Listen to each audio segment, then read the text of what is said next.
بسم اللہ الرحمن الرحیم۔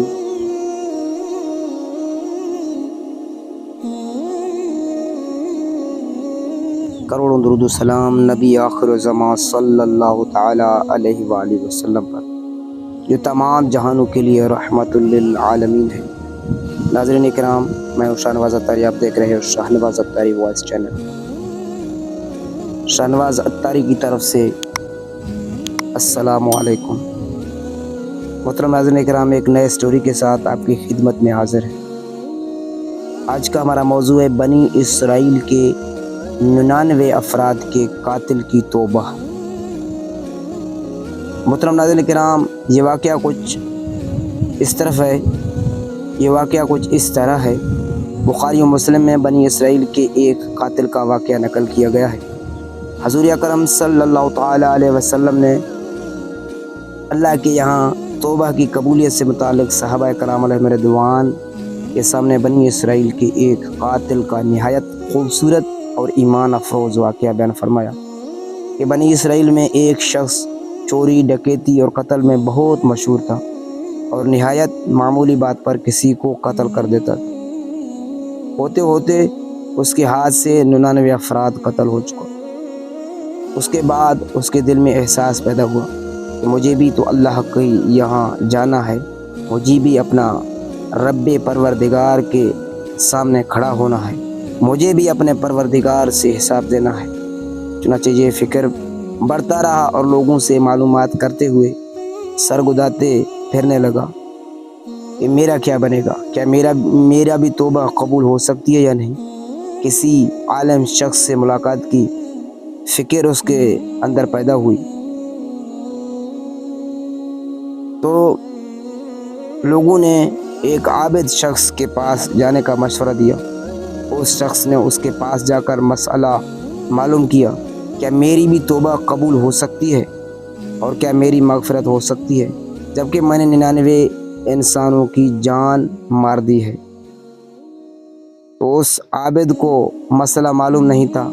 اس نے اپنی عقل سے قیاس آرائی کی، جو آدمی 99 انسانوں کی جان مار سکتا ہے اس کی مغفرت کہاں سے ہوگی؟ چنانچہ اس نے کہہ دیا کہ تیری توبہ قبول نہیں ہوگی۔ تو اس شخص نے غصہ اور جلال میں آ کر اس کو بھی قتل کر دیا۔ اب 100 کا عدد پورا کر دیا کہ جب میری توبہ قبول نہیں ہوتی ہے تو لاؤ تجھے بھی ختم کر دوں، 100 پورے کر دیتا ہوں۔ چنانچہ اس نے 100 پورے کر دیے، مگر اس کے دل میں تردد باقی تھا کہ میری مغفرت کی کوئی شکل ضرور ہوگی۔ اس لیے اس نے لوگوں سے پھر معلوم کا سلسلہ شروع کر دیا۔ روئے زمین میں سب سے بڑا عالم کون ہے، اس سے جا کر کے معلوم کروں گا، وہی صحیح مسئلہ بتا سکتا ہے۔ آخر لوگوں نے اس کا پتہ بتا دیا کہ فلاں جگہ ایک عالم رہتا ہے، اس سے جا کے ملو۔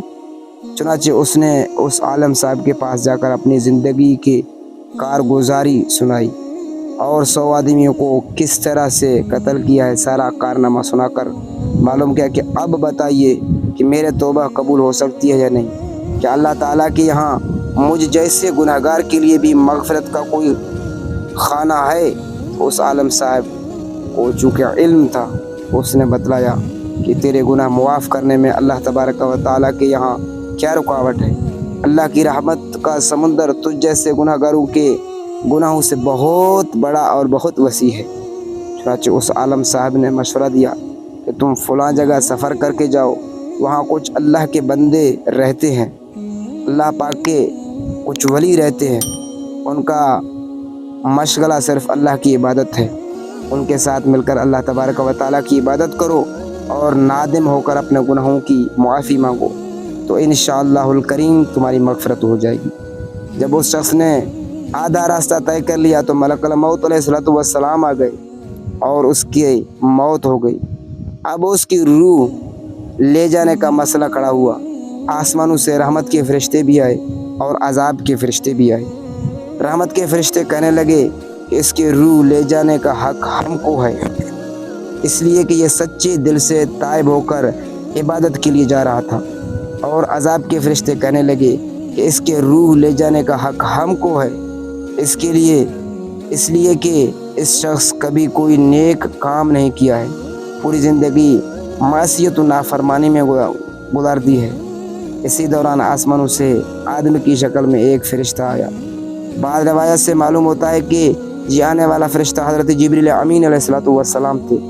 چنانچہ اس فرشتہ نے تشریف لا کر ان دونوں طرح کے فرشتوں کے درمیان یہ فیصلہ کیا کہ دونوں طرف کے مسافات ناپ کر کے دیکھ لو، جہاں سے آ رہا ہے وہاں کی مسافات قریب ہے یا جہاں جا رہا ہے وہاں کی مسافات قریب ہے،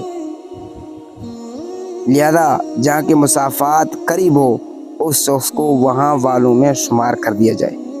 چنانچہ دونوں طرف کے زمین ناپ کر دیکھی گئی تو جہاں جا رہا تھا وہاں کی مسافت جہاں سے آ رہا تھا اس کے مقابلے میں صرف ایک بالشت قریب ہے۔ چنانچہ فیصلہ ہوا کہ مقام معصیت سے یعنی گناہ کرنے کے مقام سے مقام عبادت کی طرف ایک بالشت قریب ہے، اس لیے رحمت کے فرشتوں کو اس کی روح لے جانے کا حق ہوگا۔ چنانچہ اللہ کی طرف سے اس کی مغفرت کا اعلان ہو گیا۔ ایک روایت میں آتا ہے کہ حضرت قتادہ رضی اللہ تعالیٰ عنہ فرماتے ہیں کہ حسن نے فرمایا کہ ہم سے یہ ذکر کیا گیا ہے کہ اس شخص کے پاس جب ملک الموت آیا تو وہ شخص سینے کے بل اس سرزمین کی طرف گھسٹتا گیا۔ حدیث قدسی میں آتا ہے کہ میں اپنے بندے کے ساتھ اس گمان کے مطابق ہوتا ہوں اور وہ مجھے جہاں بھی یاد کرے میں اس کے ساتھ ہوں۔ بخدا اللہ تعالیٰ اپنے بندے کی توبہ سے اس سے زیادہ خوش ہوتا ہے جتنی خوشی تم میں سے کسی ایسے کو ہوتی ہے جس کا جانور بیابان میں گم ہو کر پھر اسے مل جائے، اور جو شخص ایک بالشت میری طرف آتا ہے میں ایک ہاتھ اس کے قریب ہو جاتا ہوں، اور جو شخص ایک ہاتھ میرے قریب ہوتا ہے میں اس کے ایک باں پھیلے ہوئے دونوں ہاتھوں کے درمیان کی مسافات قریب ہو جاتا ہوں، اور جب وہ میری طرف چل کر آتا ہے تو میں اس کی طرف دوڑ کر آتا ہوں، یعنی میری رحمت اس کی طرف دوڑ کر آتی ہے۔ کتاب توابین بحوالہ بخاری شریف۔ محترم ناظرین کرام، اس واقعے سے معلوم ہوا کہ انسان جب بھی سچے دل کے ساتھ توبہ کرے گا تو اللہ تعالیٰ ضرور قبول فرمائے گا۔ یہ واقعہ خصوصاً ان حضرات کے لیے حوصلہ افزائی اور معاونت کا سبب ہے جو کہ بڑے بڑے گناہ کر کے اب مایوسی کی زندگی گزار رہے ہیں، کیونکہ شیطان انہیں مایوس کرتا ہے۔ بہرحال گناہ گاروں کو شیطان کی باتوں میں آ کر مایوس نہیں ہونا چاہیے، بلکہ اللہ کی رحمت سے اچھی امید رکھ کر سچی توبہ کے ذریعے اپنے آپ کو پاک و صاف کر لینا چاہیے۔ اللہ تعالی ہم سب کو عمل کرنے کی توفیق عطا فرمائے۔ محترم ناظرین کرام، مزید ملتے ہیں ایک دلچسپ سٹوری کے ساتھ، تب تک کے لیے اللہ حافظ۔ اللہ پاک آپ کا حامی و ناصر ہو، اپنا خیال رکھیے، والسلام۔